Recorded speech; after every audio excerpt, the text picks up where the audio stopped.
So Mike Peto writes the language blog My Generation of Polyglots, which I just put in the chat. He's known for teaching with CI, pleasure reading, along with using telenovelas to teach language.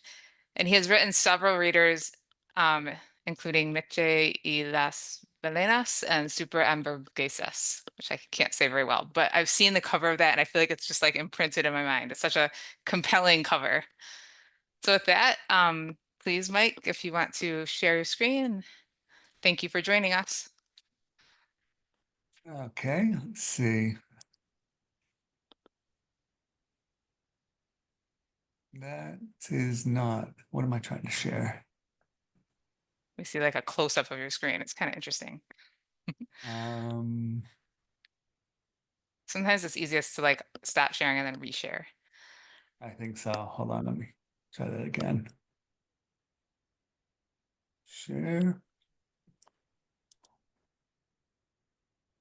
Oh, you don't have the optimized for video sharing available. Let's see if I can do that really quick. Okay. Or you might have to do it, Caitlin. I'm sorry. And actually, I'm not sure. Okay. Here, let Oh, me so you know what? I think what you do is you click on the little arrow next to share, or you can make me Okay. host and I can do it, but and then advanced sharing Share. options. Okay. And then like it should say like optimize for, what was it, Mike? Optimized for video sharing. Yep, there, it's available Okay, now. cool. Okay, cool. Oh, it just became unavailable. What? Oh, wait, here, let me. How about that? Yes, Okay. Yay. Okay, one participant at a time. That's how you do that. I see. Okay, let's see. And I don't know here. You should be seeing, I think, a little bit of Portuguese. Is that what you're looking at? No, we see like it says like home, insert, draw, design. It looks like a toolbar. It looks like you've got just a selection of the screen shared as Oh, I opposed to see the that. whole screen. That is weird. No, Stop. I've never seen that before either. I have not either. It's creative. Let me see. Me.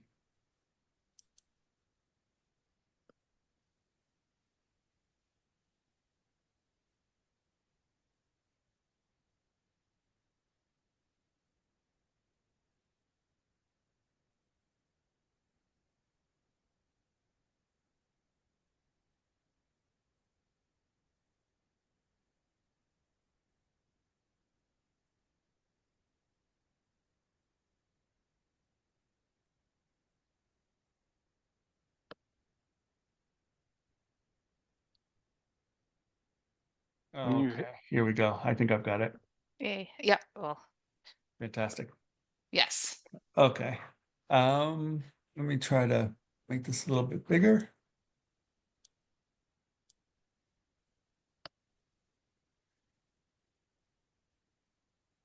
There we go.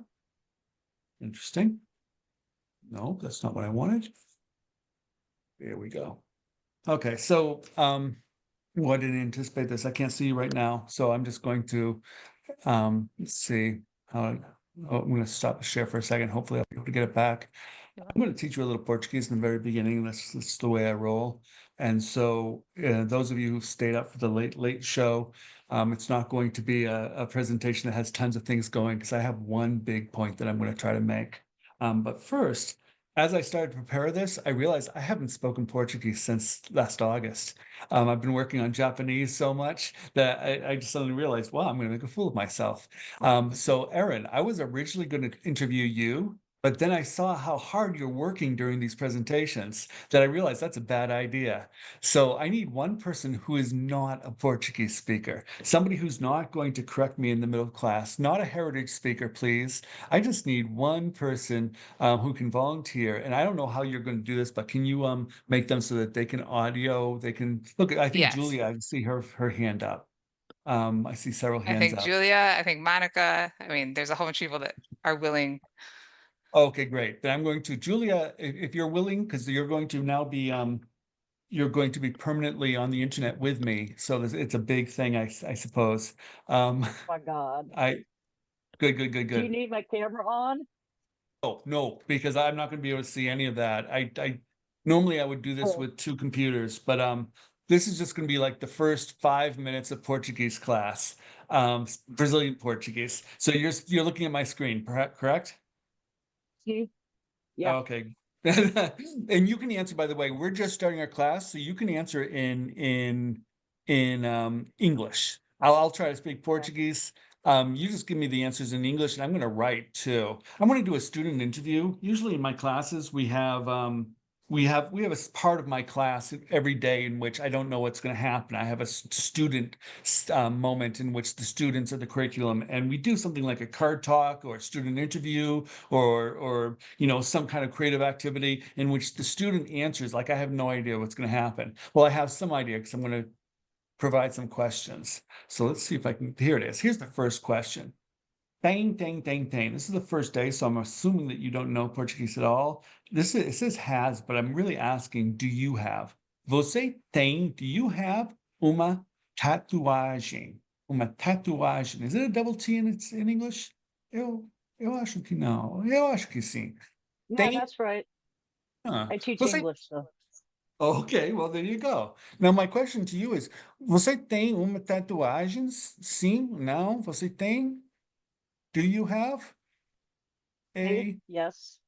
You do! Oh, I wish I were looking at your face right now. That is so exciting. Oh my goodness. Okay, você tem tatuagem.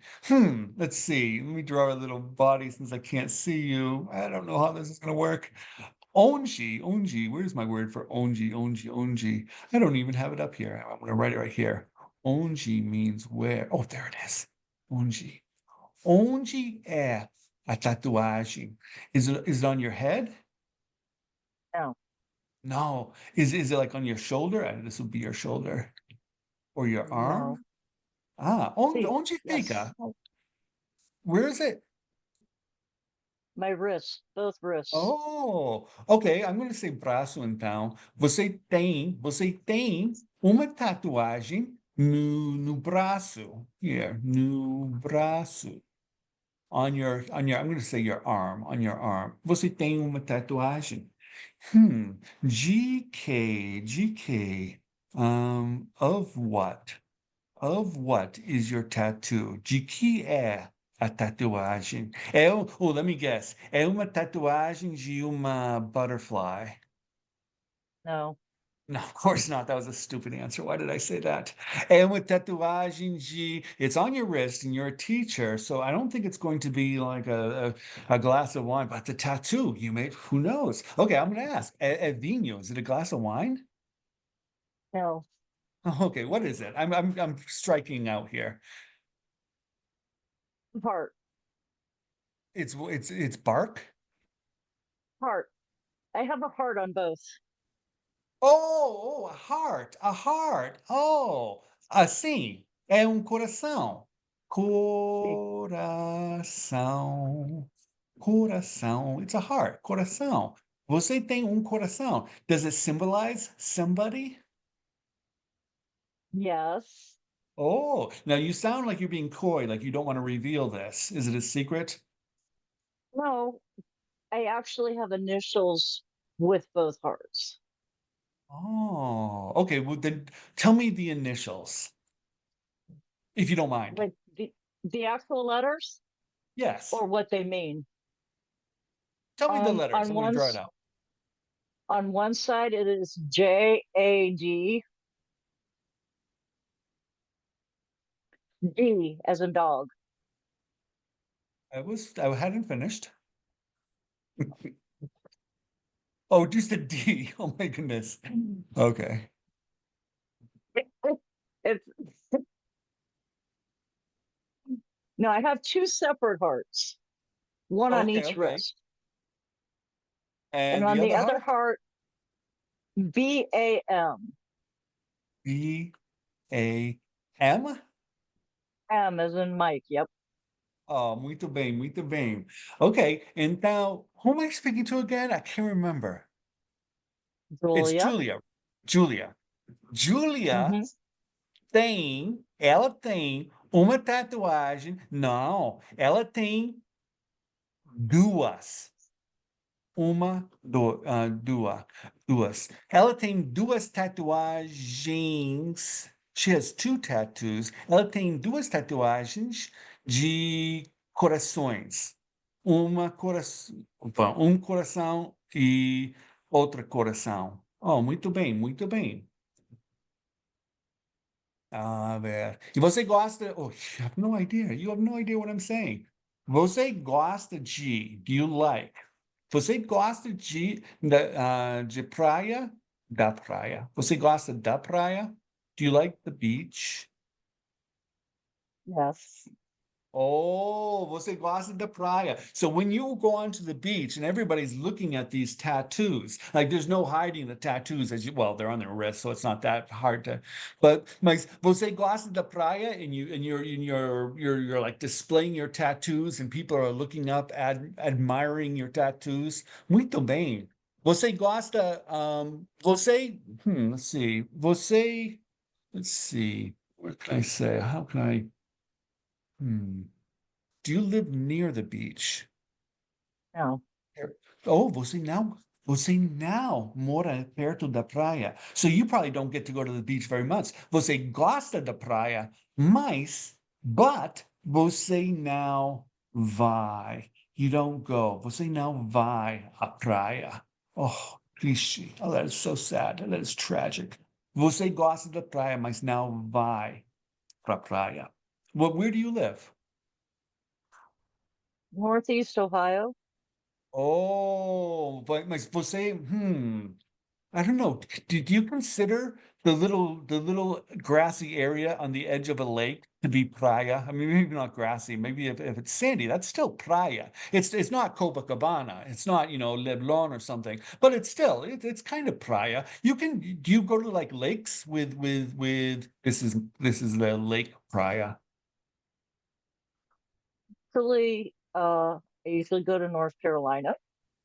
Oh, onde? Well, oh, see, I forget you're not a Portuguese speaker. Onde, where in North Carolina? Wilmington. Oh, very good, very good. I am currently teaching in the Inner Banks.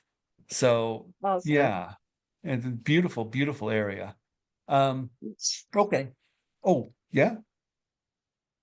Okay, Yes. this is the last question. We had three questions. Here's the last question to get a little information from you. It's você vai, here's our word vai, you go. Você vai à biblioteca. This is a library. Você vai à biblioteca often, com frequência? Você vai? Oh, not anymore. That's okay. You don't have to be ashamed. I often give workshops in libraries all across the country. And when I do, like for instance, I gave one in Seattle a few years ago, and I remember people coming in and teachers saying, and like they have a beautiful library. I don't know if you're aware of this. You go to any big city, the library is going to be beautiful. And teachers were walking in saying, I've never been here. And it's just like one of those that I felt like that's one of the things I gave in that workshop is getting them. Very few people go. Então, você não vai à biblioteca. Do you use Amazon? Is that how you get your books? No. Okay, I can see the political Not for attitude there. me. I get it from my school library that way. Ah, você But vai I à like going to biblioteca. bookstores. Oh, you do go to a library then. Biblioteca escolar. It's a school library. No, no, no, no, no, no, no, no, no. I buy my books for my classroom library from Amazon. Ah, entendo muito bem, entendo. Ah, ok. Então, yeah. Você não vai à biblioteca. Oh, are you saying that you only read like language learning books? No, no, no, no, no, no. Or where do you get your My your student, books? my students have SSR, sustained silent reading.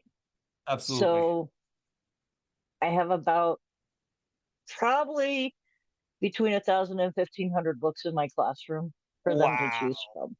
Que interessante. Você tem muitos livros. Bem, bem, bem, bem.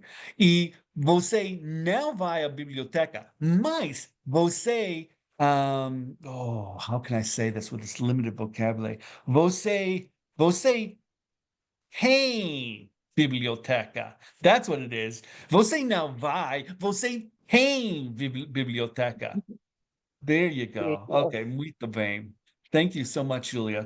Could the crowd please clap for Julia? Thank You you. would hear everybody clapping if we had the audience. Now, what I'm going to do is I'm going to do something called a write and discuss. And after, normally that little activity would have gone on for about 15 minutes or so. And we're just, especially in the first couple of weeks, but even now, I'm five weeks into this new semester, 6 weeks now, and English is still it's code switching a lot. What I'm going to end this with a thing called write and discuss, in which I'm going to start with one word. I often start with this word, which is there is, there are. There is, thing, thing, thing, thing. And you're not Portuguese speakers, so speak up in English. What have we learned? I don't know how to do this with 90 people here. So if somebody, I'm going to rely upon you. Tell me, what have we learned about Julia? I'm going to start off by saying there is a woman, tem uma mulher, Julia, and Julia. And then what have we learned about her?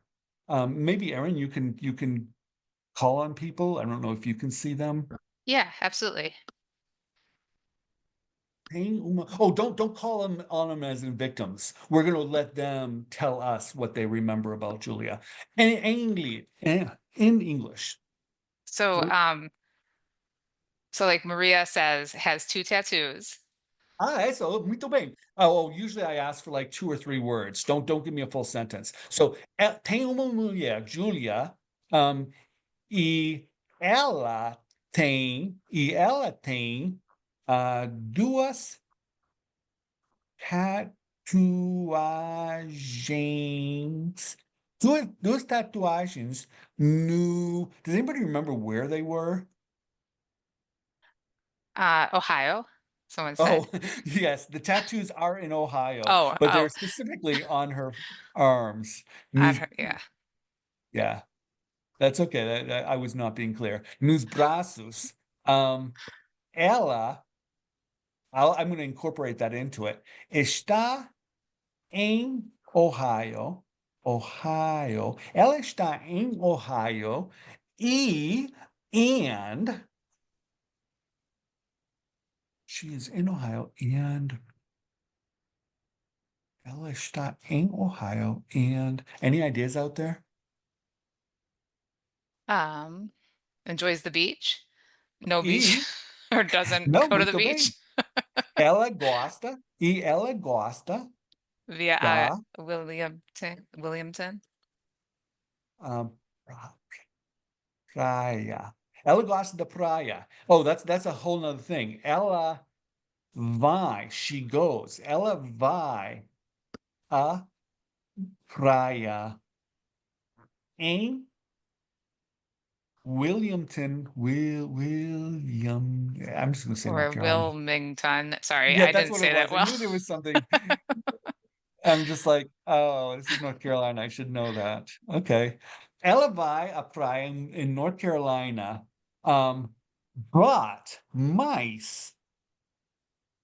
But oh shoot, I have no idea why what a transition. I throw in transition words and now I don't know what to say. What could we say? Ella, she goes to the beach in North Carolina, but mice, but But she buys her books on Amazon, but she doesn't go to the library. mice. That's a good one. Ela não vai. I love that because we're using this verb again. Ela não vai. A biblioteca. Ela tem uma biblioteca. Ela tem uma biblioteca. That's weird, but if you were in the conversation, you would understand. Is there anything else we learned about Julia that I haven't included in our little write and discuss here? She doesn't, or she buys her books on Amazon. I don't know if that Mhm. was mentioned. I don't remember if it was in the conversation, but she can't walk on the beach, or she has many books. She has lots of books. Someone said 1,500, someone said 1,200. She Oh, teaches that actually is a English. great logical thing because we a little logical transition. Ela tem uma biblioteca.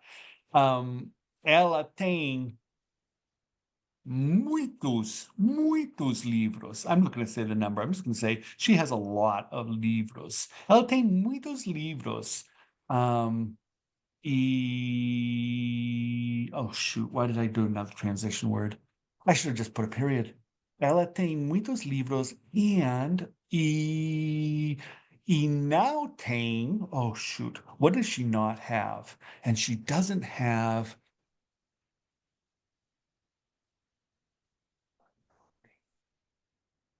Julia, what is something that you don't have? E now tem. Oh, never mind. I'm going to do it. Ela now tem uma tatuagem de. What is one of the things that I brought up in the very beginning? Uma tatuagem de Money. She doesn't have money, or she doesn't have a butterfly tattoo. de butterfly. Exactly. And since I kept it in English before, I'm just going to not give you the word in Portuguese. I'm just going to write butterfly, and everybody's going to understand that that's not Portuguese. All right. Fantastic. Worse, I'm a Okay. teacher. I don't have money. Oh, ela não tem nem uma tatuagem, nem she has neither a tattoo nor dinheiro. Nem dinheiro. That's good. That's good. This is a beautiful little first 5 minutes of class piece of writing. I'm going to read this over again. I'd just like you to read with me. Tem uma mulher, that's an LH. Tem uma mulher, Julia, e ela tem duas tatuagens no braços. Ela está em Ohio e ela gosta da praia. Ela vai à praia em North Carolina, mas ela não vai à biblioteca. Ela tem uma biblioteca. You know what?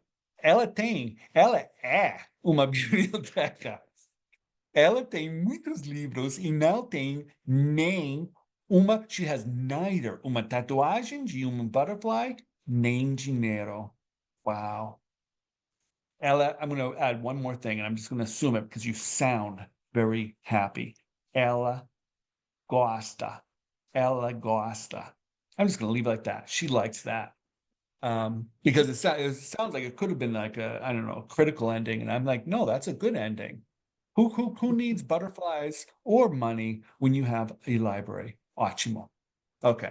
As I read it, Can were I there say any one of words those is a lie? They as I do read have it, a were butterfly there any tattoo. words? I'm sorry, what was that? They do have a butterfly tattoo. It's just not on my wrist. Oh. You Ooh. stopped at my wrist. Yes, I was trying to keep it class appropriate. So Have it on my legs, okay? On my calves. So as I reread this, were there any words I asked the class? Are there any words that you don't know? And I'm not asking you all because there's 90 of you, but usually there's one or two words that somebody's going to point out. There might be somebody who will point out something like grammarish or whatever. But what I want you to observe is that for the first 5 minutes of our, maybe 10 minutes of our Portuguese class, we have not a tremendously complex text, but we have a more complex text than most first 5 minutes of class texts would be. And I think that it's pretty darn transparent as well. This, let me stop the share for a second. This, I think, is the most important activity that I do, and I do this every day. It's a way of creating this incredibly transparent text that is rich. They're really rich in with language. It's not only rich, but it's meaningful. It's important to the students. When I don't do student interviews, and I'm realizing in my own classes right now, I haven't done enough, because when I don't do them, the kids get a little antsy. We're doing so much reading, but it's not about them, for goodness sakes. I think that student interview, but it's not just student interview. There's so many CI activities that we can do to bring the student into the classroom. Oh my goodness, time is running. And so I just want to, this is my main message is I personally think that you are crazy. Oh, that's so judgmental. I think you're crazy if you're not doing write and discuss every day. I personally think that's the way I run my class. And it also just brings in the student. I want to show you something, and this is why I wanted the video, is I want to show you a video. And okay, I'm just gonna brag, just between us. Stephen Krashen, when he saw this video, he went on social media and said, Mike Peto is a genius. He has solved the early writing problem, the problem of, or not writing, reading of like I'm really trying to address these students when they first come in. I think they should be reading every day. And this, unfortunately, I did not screenshot it. I would put it on my resume. But like I don't know what I was thinking. So you're just gonna have to trust me that he wrote that. But here, I'm gonna share you this. It's a 5-minute video, which brings the write and discuss to the next level. It's good. Let me just share it with you. Okay. I think, are you looking at the video right now? Yes. There's a Fantastic. black box at the top, but it's going away. So we can It see the will go video. away. Okay. And actually, I can make it go away. Here I go. It's going to, there's another one, but it will go away in just a second.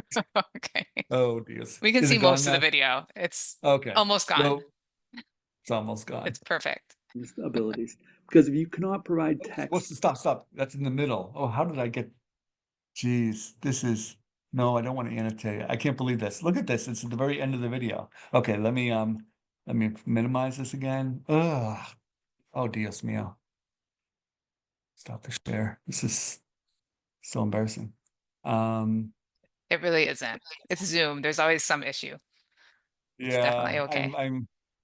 I don't know why. I used to be the technology coordinator in my school, believe it or not, back when I was in Massachusetts. Okay, here we go. Now I have to share again. Yeah, Share. Martha said it just humanizes you. Well, I try to maintain joy regardless of what's going on.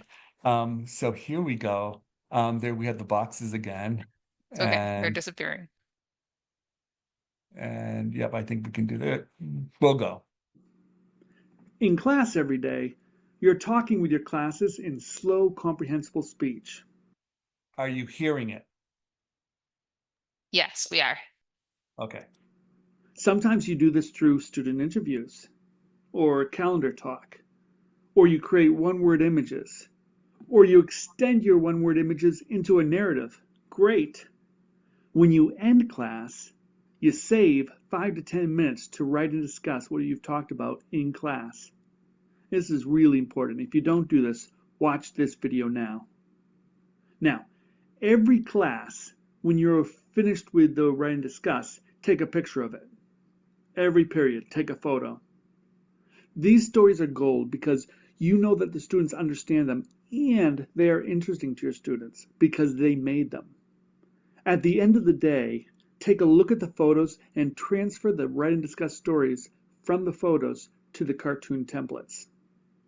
Keep every period separate so that period 1 stays with period 1 and period 2 stays with period 2.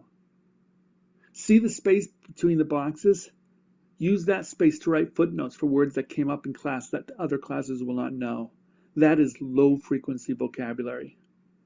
Every class, however, is going to use high frequency vocabulary. It's called high frequency for a reason.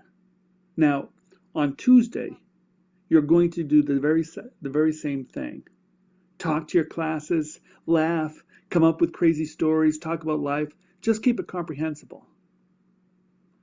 Finish the class with write and discuss. Take photos, and after school, transfer the stories to the cartoon templates. Do it again on Wednesday and Thursday too. On Thursday, after school, every class will have 4 different stories. If you teach 5 sections, that means you will have 20 different stories, because 4 times 5 is 20. Photocopy each pile so that you have enough to give 1 story to each student. For example, if you have 32 students in period 1, make 8 copies of the period 1 pile. 8 times 4 is equal to 32. Give 1 unillustrated cartoon template to each student. Their homework for the weekend is to illustrate the story that they receive, which is a story that they created in class earlier that week. Research shows that rereading is good for acquisition. Students don't need to write, they just need to read and illustrate. On Monday, students return with the now illustrated stories. In my experience, about 85% of the stories are not illustrated well, but as long as they demonstrate comprehension, then the students are doing everything they need to acquire the target language. Those 85% show comprehension. They get full credit and everything is wonderful. Give them an A+, and throw those stories away. However, you will get back 15% of stories from students who have gone above and beyond. They not only demonstrate comprehension, but they pass in an artistic masterpiece. Save those. Collect all of the well-illustrated stories, staple them together, add duct tape to the binding so that the staples don't hurt tiny fingers, and then add the booklet to your classroom library. This is a booklet of incredibly easy to understand stories made by your students. Do this every week. Every week. And by January, you will have the beginning of an extensive, very easy to read classroom library. This is essential for students with the lowest level reading abilities, because if you cannot provide text for the lowest level readers, your pleasure reading program just won't function. Okay. So what I think is so great about this idea is that you're buying these books, and we authors love that you buy these books. But if you have a couple students in your classes who just refuse to admit that they can read the books, or for some reason they have some kind of affective barrier, something is keeping them from reading the book, this is going to poke a hole in the boat of your reading voyage. I don't know, the metaphor's crazy. But the idea is those texts, the write and discuss texts that you create, they're never going to be the home run book that is going to get a kid to like love reading. What they are is they're basically placeholders. So the kid has something that they can read while you are doing the work of trying to connect them with the great book that they're going to love. For some kids, usually in the first semester, I start my FER program in the second semester of Spanish 1. And in the first semester, I'm showing them all the books and I'm telling them, like, what is that one that Wayside has about the kid who's like so annoying. Yeah, whatever that book is, I throw this out. They have it's repeated. It's not Bart. It's da da da da da. Well, anyways, I'm showing them the books and I'm telling them about the books, and they're developing Brandon, thank you, Deborah. Brandon Brown, blah, blah, blah. There's a whole bunch of those books. And so I'll pull up a Brandon Brown book and I'll say, oh, this is Brandon Brown wants a dog. Like at the very beginning, and I'm telling them, Brandon Brown, there's this scene in which the dog pukes in Brandon Brown's mouth. It doesn't happen in the book, but I'm getting them excited about reading the books. There's still going to be some kid who, most of the kids will launch straight into the books because they've been hearing about them all semester. And they're like begging, when can we touch these books? And you don't let them touch the books until they're begging for it, right? But there's always a couple kids who just want to sink your boat. That's the reason why you point and they say, I can't read any of these books. I don't understand any of these. And they're like accusing you of being a bad teacher. That's when you pull out these write and discuss pamphlets. You don't have to have a ton of them. You need to have just enough that you can keep those kids occupied. And here's the great thing. If you actually do this every week, you're going to end up creating a graded collection, because the first week is going to be so easy because that's the language you're using. The second week is going to be a little bit more complicated. And by like 5 weeks in, it's going to get more and more complicated, so that you can actually give them graded readers, but they're made by the class. So that is my big thing. And I know that it's a bit of work, but once you've made one set of these graded readers, they're all pretty darn simple to read. Then that's kind of like the foundation of your classroom to make sure that some kid doesn't sink your FVR program. How much time do I have left, Erin? You have 15 minutes. Oh my goodness, I'm not even going to take the whole 15 Or minutes. We're like, going to go to yeah. bed. Because I'm a teacher too. On the East Coast, I would be literally in bed at this point. But so what I want to do is I want to just show you what I'm doing lately with some of my books. Let me see if I can share this with you. This is well, I'll tell you. It's not even there. Okay, I'll tell you before I share that I've actually been inspired by rereading a linguist in Australia named Paul Nation. He does a lot about extensive reading, but also he has some interesting writing about repetitive reading. And when I'm when I'm teaching my very lowest level readers, there's a little bit more repetitive reading going on. The repetitive reading gets them really familiar with the language. And what I realized, one of the quotes that Paul Nation mentioned is that when you're doing repetitive reading with lower level students, he says they get a lot more out of the second and third reading than the first. And when I read that, I paused and I thought to myself, well, yeah, why had I never thought about that before? And so I've started doing this. And let me just tell you how I changed my very lowest level books. Now I'm going to pull it up. Here it is. This is a book called A Cat Can Be a Hat. I have it in German, French, and Spanish.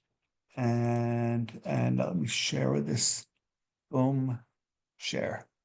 So what you see is, you'll see that there is some text on the top. It's pretty easy to read. There's a picture, but most importantly, every single word is defined on the page. There's no flipping back to a glossary. For these really beginning books, I have they're basically comics. And so the first time that my level 1 kids read this, they read it on their own. I give it to them and they read, and it takes them, they literally fly through this. It takes them about 5 minutes to read one of these comics. Stop the share.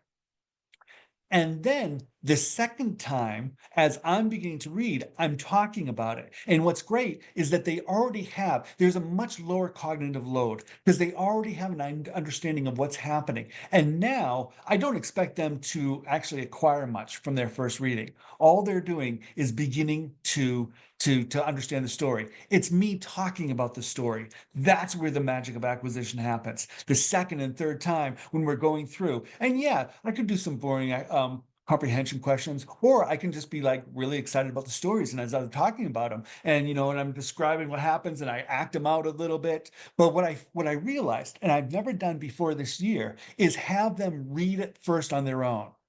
I have 3 books that are designed like this. It's like A Cat Can Be a Hat is the first one. And I have 2 books called Esme y Beto. Esme y Beto, the first one, and then the second one just came out. And this has been my soft landing into reading with my level 1s, where my students are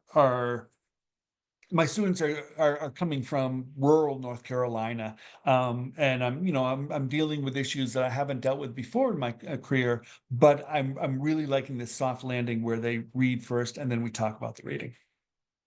And I had some other things to say, but I think that those are the 2 points. The real big point was the write and discuss. If you got anything from me, and if anybody has any questions or Erin just wants to, thank you very much. That's my website, My Generation of Polyglots. Are the ahead. books that you just mentioned on that site? Yeah, they actually are. If you Okay. go to that, and before we leave, I want to give out a set of either